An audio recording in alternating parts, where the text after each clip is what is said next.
But, it's really what we do at Benjamin Moore. And what I mean by that is we're always formulating products to solve problems for contractors. That's key, and sales will come, and they always do. But let's face it, we're in this with the contractors. Welcome to the Pro Painter Podcast, a show dedicated to contractors like you who are ready to take their businesses to the next level. Join your host, Nick May, and industry experts delivering the best systems and procedures to help you live the life you love. So let's jump in as we attempt to elevate the trade. Well, welcome and thanks for joining me today for your weekly dose of painting business insights and education. I'm Nick May, your host, and today we're going to be talking about how to live the life you love. So let's jump in and figure out how successful painting contractors do it from around the world. All right, guys, today we have the episode of The Paint Geek. Returning paint geek Mike Munweller, as you may or may not know, was one of my original Benjamin Moore reps, and we are going to geek out today on cabinet paint technology. Yes, I know. I don't normally talk painting. I don't normally talk about application or product or any of that, but that's why I have Mike. Mike's my guy. Mike is going to be able to put it into those sound bites that you guys who love talking about technology and love geeking out about paint chemistry, I guess is what I should say. Paint chemistry. So let's jump into my chat with the paint geek, Mike Munweller. Joining me on the podcast, I've got Mike Munweller. Hi, Mike. Hello, Nick. How are you? I'm good. I'm always good when I get to talk to you. Oh, same for me. Well, a lot of people probably know this, but I have to say it every single time. Mike Munweller was the best paint rep I've ever had, and now we still get to hang out and do things like a podcast. I think back fondly of our time back in Denver when I was your rep. It's contractors like you that have really made my career in the coatings industry special. It's been a fantastic journey. Well, and you make friends wherever you go. Everybody likes thank you so Mike much. Munweller. We share that because of, my goodness, I've seen the friends that you make. Well, I want to go really deep on the science of really the system that I use, the cabinet painting coats. And I want to talk a little bit about the difference between advance versus cabinet coat. And then you have a new product that I don't know much about, but I know that by the time this airs, it probably will be very close to being out and available to people. So that'll be a good introduction for folks. And then maybe let's talk a little bit about bonding primers. Sure. All of that excites me, as you know. So most people know that when they've either listened to me in the podcast or they've engaged with me over at the Business Brush group, that I'm not super into the paint part of owning a painting business. And when I talk to Mike, I always think of Mike as the paint geek. And so that's why we call this episode Dealing with the Paint Geek. And so I need to rely on you for all that technical data, Mike. That technicalities really does excite me when it comes to coatings. Sure, you want to start with the bonding primer? Yeah, we can start with the bonding primer, but I want to tell a little story. I remember when I was first getting into concrete coatings. Now, we're not going to talk about concrete coatings today, but back in the day when I was getting into using concrete coatings, I dabbled in it just for a little bit. I remember calling Mike. I remember thinking at one point, wait a minute, I didn't really want to know all this detail. I just wanted to know how do I do this? And Mike is talking about surface prep and surface tension and concrete latency. I don't even know all the words that you use, but I appreciate that you know them all, Mike. Well, and I appreciate you giving me the heads up that, when you ask what time it is, that when I get too seriously into telling you how to build a watch, you need to slow down here. He needs to know that, and you're right, and they don't. But it's always fascinated me the science behind coatings, and who would have thought a marketing degree like you, Nick, me with a marketing degree, that I would be so taken in by chemistry. So it's never too late to start, right? Chemistry. And it definitely can be fascinating. Well, let's jump in and talk about bonding primers. One of the things that I've learned over the years working with so many customers is that most people in our industry don't know the difference between a bonding primer and maybe just a general or generic primer. Yeah, it's a great place to start. Obviously, primers serve a purpose, right? There are a number of different types of primers based on the job to be done. For example, we all are very familiar with sheetrock and the porosity that must be changed or creating a consistent porosity. So therefore, PVA primers and acrylic primers serve their purpose there. All right, Mike, I'm going to have to stop you literally every 3 minutes. Porosity, what does that even mean? Yeah, porosity is penetration, right? So very, very important, especially when we're working with higher sheens from an eggshell on up. We all know that the simple rule with coatings is that the higher the sheen, the more washability, but the higher the sheen, the more imperfections. So in order to establish consistent sheen, you have to have a consistent porosity, and therefore a primer like a PVA or a sheetrock primer is well served in order to create that consistent porosity, of course, across the gypsum board. So there's one purpose of a primer. I'm not really into paint and primer in one, quite honestly. The spork? You don't like a spork? Absolutely. Yeah, I just I've never been a big fan of that because primers do serve their purpose. And of course, when we talk about woods that extract tannin, cedar, redwood in particular, there's primers formulated to penetrate in and to hold back that tannin. Yeah. When we get into bonding primers, they really serve a very unique purpose. Okay, hold on. Mike's, I'm going to be pulling Mike back this whole time. I know he's like a thoroughbred. He just wants to run. And okay. I got more questions, Mike, on the PVA primer. And I know that's not what I said we were going to talk about today, but I'm just interested because as you're describing this, my mind goes to thinking about new construction. And now I don't do new construction, but I know probably several of our listeners probably do. And there might be somebody out there, Mike, listening that would say he can get away or she can get away with not priming because they're using a flat paint in a new construction scenario. I think I've seen that once or twice before. What kind of problems are we causing there? Well, not so much with flats, because remember, we're talking about that sheen, consistent porosity that will greatly affect sheen. So you're more apt to get away with using a flat paint with a flat finish, let's say. I think back on territories that I've run and priding myself on working with paint contractors to really show efficiencies that can be created, right?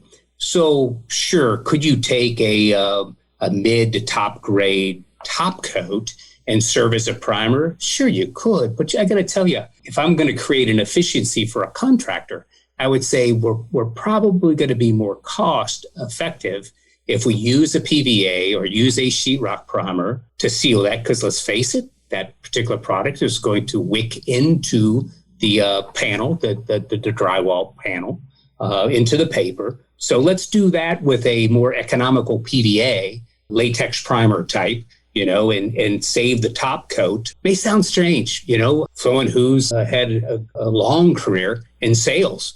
But, it's really what we do at Benjamin Moore. And what I mean by that is we're always formulating products to solve problems for contractors. That's key, and sales will come, and they always do. But let's face it, we're in this with the contractors. So let's really help them sharpen up their systems, their procedural systems, for example, in order to be able to consistently do jobs, right? And make money. You're speaking my language, Mike. Well, that is the great influence of Nick May. Perking up my ears, systems. So, ooh. Yeah, so systems. I guess kind of to put bonding primer away for a second, I've really become a big fan of your 5 must-have systems, and the procedure system is the first one. And I'm always interested, and I would encourage any paint contractor that's listening to you to feel free to reach out to me anyway, at any time via email, mike.mundwiller@benjaminmoore.com. I know, long name, but we can probably put it up on the podcast somewhere. We'll put it in the show notes. I would love to know their procedures, right? And really what I'm looking for in a contractor's procedure is this, from a product perspective, from an innovation perspective, what can we do, right? What can we do in a formulation to relieve some pain points of that contractor in order for them to be able to not have to take that one step, which of course increases their efficiency, which they turn the job quicker, they make more money and so forth like that. And really that's a good segue into bonding primer, because let's face it, without a bonding primer, the mechanical surface preparation needs to be elevated. It needs to go up. You need to sand further, right? And really, what are these surfaces? Well, these surfaces that require, say, a bonding primer like our Insulux sticks, which, by the way, has been a phenomenal product for us. Tremendous adhesion builder. Last I checked, I think I buy a few gallons of that every month. Yeah, I brag about that all the time, Nick. Actually, when I'm in meetings with our product managers, I definitely talk about the sticks and your systems for cabinets, which is tried and proven. But, you look at these substrates that you're painting, every surface and every liquid has what's called a surface tension. And, surface tension is measured in what's called dynes, D-Y-N-E-S. And I hope to not have to go through the clock building here, but simply put, a coating adheres better when the dynes are lower than the surface itself. So let me give you an example. A PVC, right? PVC is a tough substrate to coat, technically. You could flame treat it. The textbook says flame treat it, but how many people are going to whip out a torch and open up the PVC pores? My goodness, I don't think any homeowner would want to see that happen. But, you can sand it, there's other things you can do. But the dynes of a typical PVC is 42. Now, remember, I said you want your coating to be lower in dynes, lower in surface tension than your substrate. So we know that PVC is a 42 Kynar. I'm sure you've heard that on exteriors, doors, and so forth. That's even lower than a 42. So we all have water-based latex paints. Any idea, Nick, what would you guess the dynes for water is? It's got to be higher than 42. 70, 72. Think of the surface tension imbalance that's created. Remember, you want that surface tension to be, for the coating, to be lower than the substrate. So there's definitely some additives that must be put in order to reduce just the basic formula of latex of water to be able to bring those dynes in closer to that 42 dynes of PVC, let's say. And without something like that, you're going to have to sand or some other type of mechanical preparation, which, as we know, that can be, take a tremendous amount of time to wear clean the surface, right? 101, always clean the surface, remove any type of contaminants, oil, grease, so forth like that, dirt, dust, and then be able to go with the Insulux sticks is quite a labor saver for our contractors. What do you guys recommend? So if we're on cabinets, you probably are very familiar with my system because I know you and I have talked about it several times, but what do you guys recommend as a minimum if you're going to be using sticks primer on cabinets? What's the prep need to look like? First off, obviously, that all important clean, dull, dry. That's the position I always stand by, and you can get away with more of a sheen. So the dull isn't so important with a product like sticks. But oil and grease, as we know, in the kitchen, it's there. So grease removal. And then as far as the sanding, it's really a light sand. I just completed some projects around my house, laundry room, master bathroom, cabinets, following the Nick May methodology, the procedure, and it worked out extremely well. But, I'm not taking the existing finish off of those cabinets, but it's just, my orbital sander, 220 grit sandpaper on the bottom, just making it powder up, which is pretty easy to do in, those types of cabinets, which you see all the time. Probably finished with a lacquer type system. So it's pretty easy to get it to powder up. And then, of course, I have to say that Nick Slavic influences me when it was his sand and vac and tack, right? I've never had the pleasure of meeting Nick, but I'd love to someday. He's got that sand, vac and tack he talks about. SVT.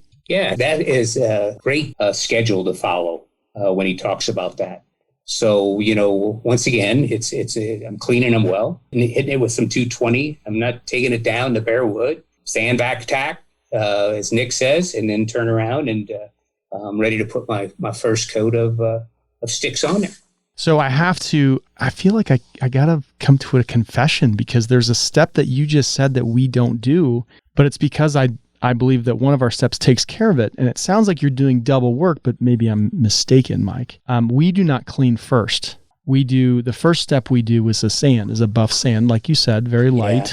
Yeah. And then we clean all at once. On the back end, we use a deglosser and we wipe everything down clean. We got to get rid of the dust. And so that does our vac and tack stuff, because we're not creating a ton of dust. So I don't use a vacuum. We just clean it till everything's gone with the deglosser. Yeah. Well, Nick, my influence comes from my NACE training, my National Association of Corrosion Engineer training. Your system, by the way, is not flawed. I'll tell you why. The way I was as a coating, international coating inspector, dealing with structural steel, you're really not doing a solvent wipe, right? You're abrasive blasting. So the theory is, and I think the theory holds true, is that when you're blasting you have a contaminant, a hydrocarbon, oil, grease, gas, so forth like that, you're embedding that contaminant further into the structural steel.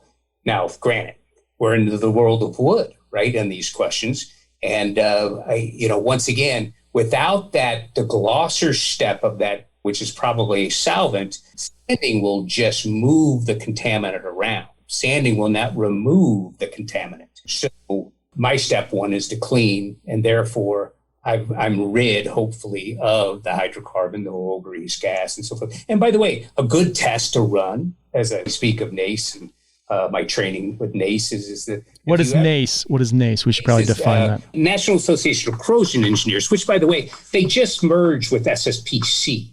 And it's the two predominant industrial coatings inspection schools that are out there, and now they've merged. But, a little tip as an inspector that I would follow is, if I wanted to know if there is oil and greases, I would blacken out the room and take a black light and illuminate the surface. You will see an efflorescing, a glowing effect that will... I don't have good thoughts when it comes to a black light and glowing things. Yeah, it's an extremely effective inspection tool, a black light. That sounds like a good TikTok video, to be honest, Mike. Yeah.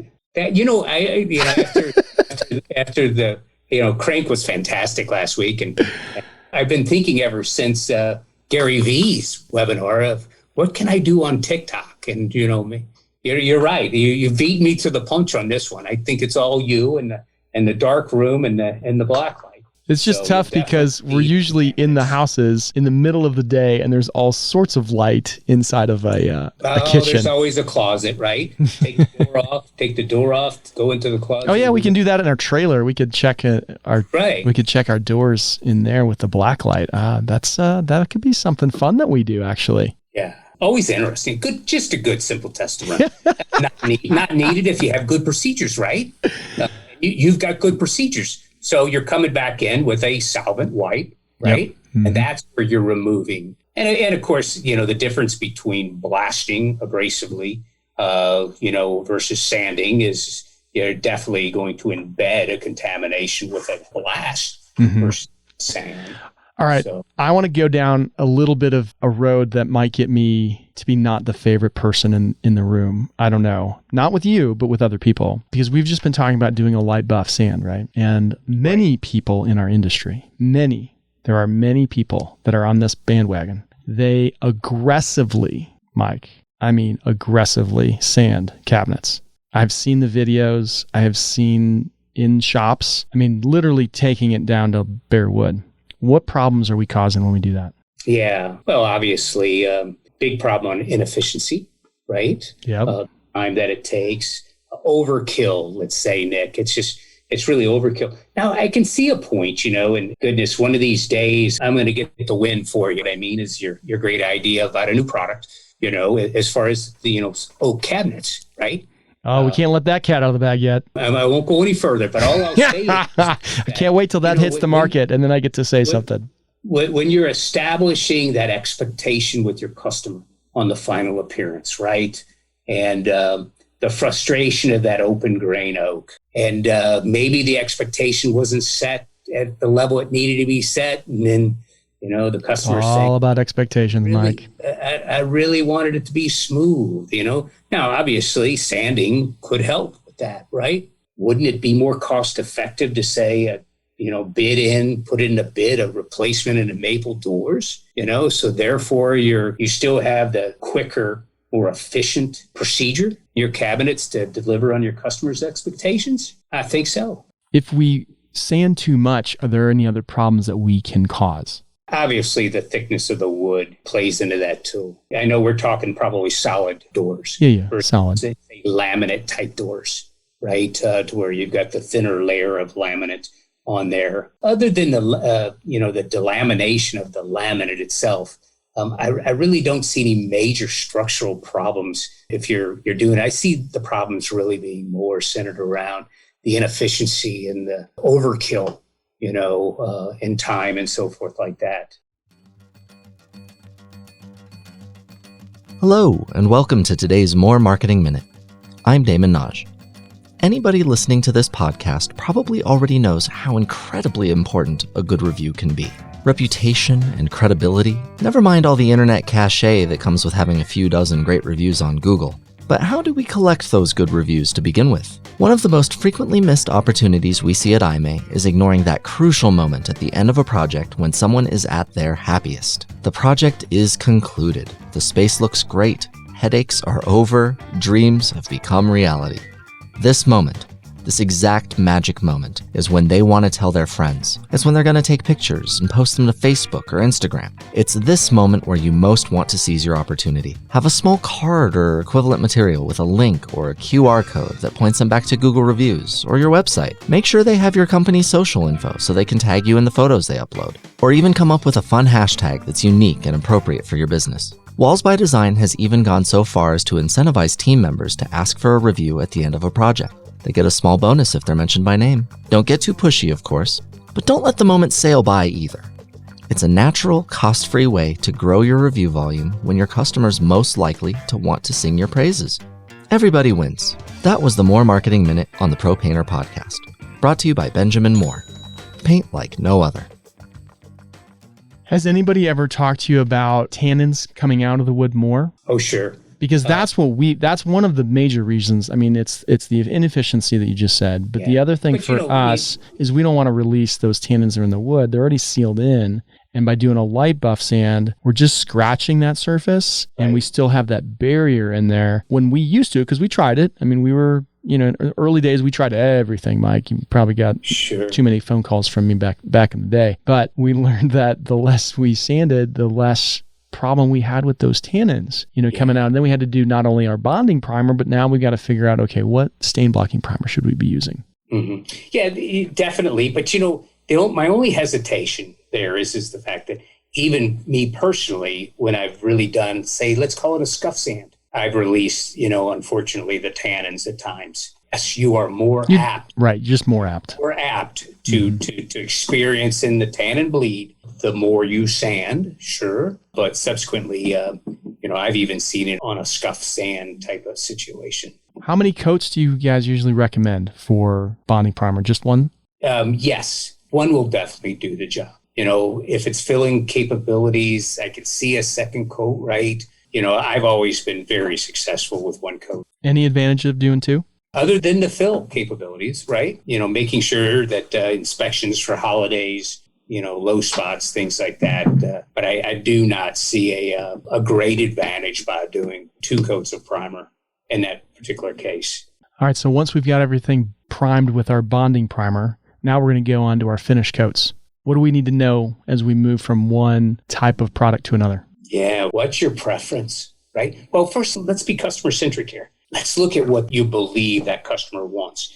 Does that customer want a furniture-like finish? If so, Advance would be a great in order to do that. It's funny. 31 years ago when I started with Benjamin Moore, our predominant product was satin pervo. What a fantastic product. Flow and leveling, hardness, just a fantastic product. And, you see the emergence of environmental laws, and it's great. It's a good thing. VOC laws come down the pipe, and we've seen the reduction in alkyd type coatings. But remember that alkyd gives you a depth, right? It gives you what I call that furniture look in that. It's just a beautiful finish in the flow and leveling. I think fondly of my days in the field. As you know, I'm in corporate office now, but I do still get out. But, I used to love it when I was a young rep and a contractor like yourself would say, hey, you got to come to my job. I got to show you my work. I took such great pride in seeing contractors work. And, you'd be out on a satin and pervo job and just,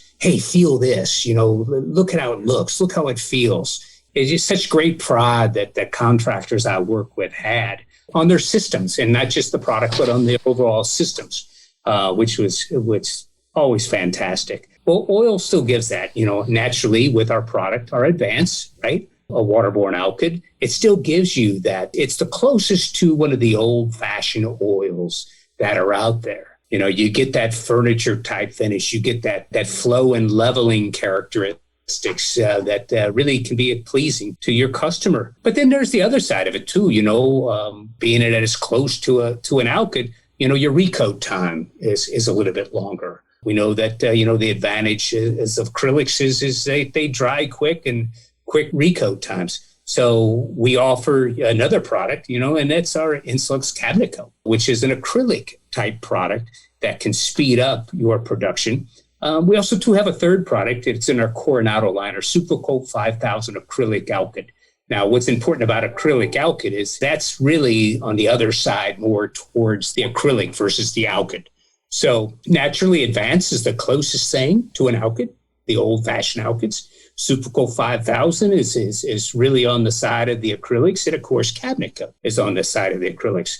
And the acrylics will give you a quicker dry, a quicker recoat. But still, you truly don't get that furniture type finish unless you're working with, say, an Advanced type product. And of course, we have many contractors that use Linmar lacquer. But, lacquer brings benefits, strengths and weaknesses. It's on its own, no matter who the manufacturer is. It really, once again, goes back to what's the expectation of the customer and what is this preferable system to the contractor. We have the products that can fit into those systems. So now the Linmar lacquer, I'm not familiar with. All the other products you've said, I'm very familiar with. What would be the advantage? Why would somebody want to go down that road? Yeah, harder, quicker. Harder, quicker. Okay. Let's balance that with working in occupied spaces. Working in occupied spaces has challenges. There could be some odor with lacquers. And is it a true lacquer? Oh, sure. Yes. Our line of Linmar is a diverse line of lacquers. And once again, it really goes to the system the contractor using, the environment they're applying the product in. Well, how is this going to affect the homeowner working in occupied spaces and so on and so forth like that? Now, take the Linmar product off the list. Out of the other three, the Supercoat 5000, the Cabinet Coat, and Advance, which of those three is the hardest? It's interesting because Advance is definitely going to develop the hardness. Cabinet Coat's an interesting product for another dynamic. It has phenomenal blocking resistance. In my early days of training, I was always taught that you identify coatings by the resin. That's the backbone. That's the glue. And once you know these different resins, as we're talking here, you know the strengths and the weaknesses. And one of the weaknesses of an acrylic resin is blocking, right? What is blocking? Well, when the cabinet is reinstalled, right? And it comes together, the door comes to the box. And unfortunately, there are times with acrylic systems that when you open the cabinet door, the paint comes off in spots. Panic moment, right? That's absolutely a panic moment for any homeowner and contractor. Insulux Cabinet Coat, even though it is an acrylic latex, has a phenomenal rating on anti-block resistance. And those are those components, that not only are dry and cure that are important, but also too, once again, surface tension is an important parameter when it comes to something like that. Now, I want to jump in maybe a slightly different direction, but several of my friends, Mike, have told me that they really like using Scuff-X on cabinets. but I know that there's a concern with the blocking issue, right? It's an interesting situation. ScuffX has been a absolutely phenomenal product. It's been out 3-4 years, and just a tremendous track record, and very thankful to the contractor community for the acceptance of this new product line. They love it. They love ScuffX. And I've definitely seen and heard the reports that we didn't develop it for kitchen cabinets. We feel we have stronger products for that, but when it comes to, commercial walls, to where you definitely want to provide a truly a product that has unparalleled scuff resistance, that is definitely ScuffX. The story of ScuffX is fantastic. I was part of it from a standpoint of, we had a customer that was a large national clothing retailer. The biggest problem they had is the fitting rooms. In my history with it, unfortunately, I gave the wrong answer at the time. There was no ScuffX, and the recommendation, I was asked to make a recommendation. Well, what can we put in these fitting rooms to where they're not repainting them every 2-3 weeks? And my answer was pre-cat epoxy. I figured, let's go, even though it's an acrylic, let's go hard, super hard, right? And then a group of our chemists made a phenomenal discovery and resin technology to where, it was a paradigm shift. You shouldn't formulate for maximum abrasion resistance. You should really formulate this product to where the contact is minimized by the ingredients in the coating. And there was born ScuffX. And that's really what it was created for, is those types of environments. I do know that it's being used, but my point about that is it's really, we definitely have a strong lineup, and, with Advance, Supercool 5000 acrylic alkyd, and Cabinet Coat, just to name, a couple of them. All right. So then what's the deal with Command? I know Command is only available in about 5 different states right now. Unfortunately, I did not get my act together to pick one up while I was on our road trip, because I had the opportunity, but we wanted to get on the road and get home. Yeah. another very, very exciting innovation that's come about. And I look back on, when it was just a concept on a piece of paper, and that was really, it started with return to service, right? We wanted to find a product for facilities. We wanted to create a product for facilities that was built off of the backbone of acrylic product. So you have very quick dry, very good abrasion resistance, let's say forklift traffic type floors, multi-purpose acrylic with urethane in it, right? And so therefore, the substrates, the applications, they vary greatly with this just the one product. It's been tremendously successful in the test market. We're looking to launch it nationally in the first part of March. How is the finish on it? As we were talking earlier about Advance and having a very furniture-like appearance, how are we on that factor? It truly is more on the sides of what an acrylic. I don't want to, pardon the pun, paint the picture that it's a furniture-type finish. Nice, Mike. Good job. It is definitely an acrylic-type coating. Very, very quick dry. Return to service is fantastic. And, you look at the job to be done when it comes to, say, warehouse. That warehouse manager has floors, doors, shelving, racking, so forth like that. Return to service is extremely important. So subsequently, that was really what our thoughts were when doing the initial research on that particular product. But so you are suggesting as a good cabinet finish paint? Yeah, but once again, I think we have a stronger offering from cabinets. I wouldn't, metal cabinets, obviously in warehouses. Mm-hmm. I would target the new product Command for that. But it's not something that I'd say is created for kitchen cabinets and so forth like that. And where is it on the VOC spectrum? Yeah, it's definitely VOC compliant. I should say it's our national launch. We are targeting to be compliant in all VOC areas, including South Coast. So more of a low VOC. Absolutely. Okay. Yeah. That's really where R&D is nowadays. It's all about being compliant in South Coast and so forth like that. Definitely, that is a major target parameter when we do formulations. Mike, I don't know if I can handle any more. You've got me sweating. Like we've been talking coatings and specifications for about 45 minutes, and I'm completely out of my comfort zone, and I need to get back to systems. So thanks for geeking out with me, though. Okay, always a pleasure. And by the way, you're really converting me more from a product guy to a systems guy. I just applaud your work in systems. And once again, I just truly enjoyed being able to attend some of the seminars you had last week with Crank and fantastic speakers. Well, thanks for the support, for helping make it happen. And we couldn't do it without our friends over at Benjamin Moore, for sure. Well, we couldn't do it without the Nick Mays of the world. Let's just say it like it is. Well, I appreciate that, Mike. I appreciate you. And you had given us your email. Why don't you give us your email one more time if people have specific questions or you have problems that you're not able to figure out how to solve? Mike can really walk you through some options and maybe create a new product. Yeah, fantastic. I definitely would love to hear from any contractors that have questions about products or ideas about how a product could better fit their system. My address is mike.mundwiller. Now, it's at this point that I love my last name, but, I wish it was a little bit shorter, but it's MUNDWILLER, mike.mundwiller at benjaminmoore.com. Awesome. Well, thanks, Mike. Thank you, Nick.